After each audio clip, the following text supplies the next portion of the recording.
ሌላው ማለት ነው አሁን እናንተ ስትለያዩ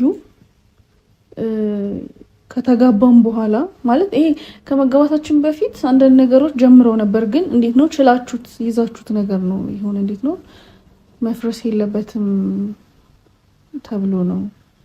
እና ከተጋባም በኋላ ደግሞ ብዙ አልቆየም ስትለያዩ ማለት ነው። እና ምክንያቷ እኔ ነበርኩ የተደረኩት እና እንዲህ በቃ እንደማትገናኙ ቪዲዮ እየሰራችሁ እንዳልሆነ ምናምን ሲታወቅ እኔ ነኝ አታክ የተደረኩት።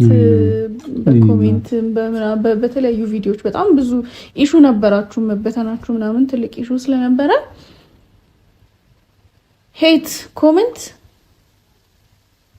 በቃ እኔ ነኝ የበተንኩት ህብረቱን ለሰዎች ማለት ነው። እና በጣም ይረብሸኝ ነበር እኔ ኮሜንቶች ምናምን ሳነ እንትን ስል እና ይሄን ሁሉ ኮሜንት ይሄን ሁሉ ሜንሽን ሲደረግ ስድቦች ላይ የሃርመኒ ስኳድ ቪዲዮዎች ላይ ምናምን ጥሩ ባልሆነ መልኩ ስሜ ሲነሳ ምናምን ዝም ብለክ ነበር አንተ። ሁላችሁም ዝም ብላችሁ ነበረ።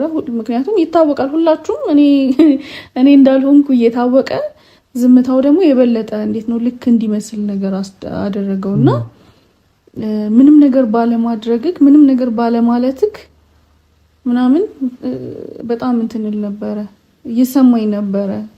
እንዴት ነው አይኖ ለምን ዝም እንዳልክ በቃ ይሄ እንዴት ነው እንዲህ ተፈጠረ እንዲሆነ ምናምን ወሬ ምናምን ስለማትፈልግ ነበረ እንደዛ ዝም ያልከውና እኔ እንዳልሆንኩኝ እንዲታወቅ ፈልግ ነበር። ጭራሽ አላገናኘኋችሁም፣ ለለያያችሁ አልችልም። ሲቀጥል እኔ ስለ ህብረት የተለየ አመለካከት ነው ያለኝ እና ስለሱ ማለት የምትፈልገው ነገር አለ ማለት የምትችለው ነገር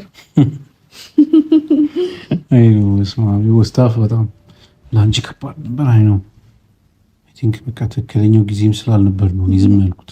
በዛን ሰዓት ሜይ ቢ ኢሞሽናል ልንሆን እንችላለን። በተለይ ደግሞ ሶሻል ሚዲያ ላይ ስትመጪ ሰውም የሆነ ነገር አንቺ የተናገርሽውን ነገር ወስዶ ወደ ሌላ ነገር ይወስደዋል እና እንደዛ መናገሩ ስላላስፈለገ ነው ዝም ያልኩት። እሱ ፍሬንድሺፕ ያተረፍኩበት እንጂ ያጎደለብኝ ምንም ነገር የለም እና መልሼ ዞሬ ደግሞ ደስ እንደዛ ምናምን ለሶሻል ሚዲያ ላይ ላለ ሰው ብዬ ማለት ነው እንደዛ ማድረግ አልፈለኩም። ለዛ ነው ዝም ያልኩትና ነገሩ በአንቺ መሳበቡ ደግሞ በጣም ነው የደበረኝ። በጣም መናገር ፈልግ ነበር ግን ያልፋል። የሶሻል ሚዲያ ነገር 3 ቀን ወይ 5 ምናምን ስለሆነ ያልፋል፣ ቆይ ይረግባል በሚል ነው የተወኩት። ግን ላንቺ ደግሞ ይወስታፍ በጣም አይ ዊሽ እንደዛ እንዳይሰማሽ ባረግ ደስ ይለኝ ነበረ። ግን ዋንስ ደግሞ ሶሻል ሚዲያ ላይ ከመጣን ደግሞ ኔጌቲቭም አለ ፖዚቲቭም ደግሞ አለ። ሁሉም ደግሞ ጊዜ አለው።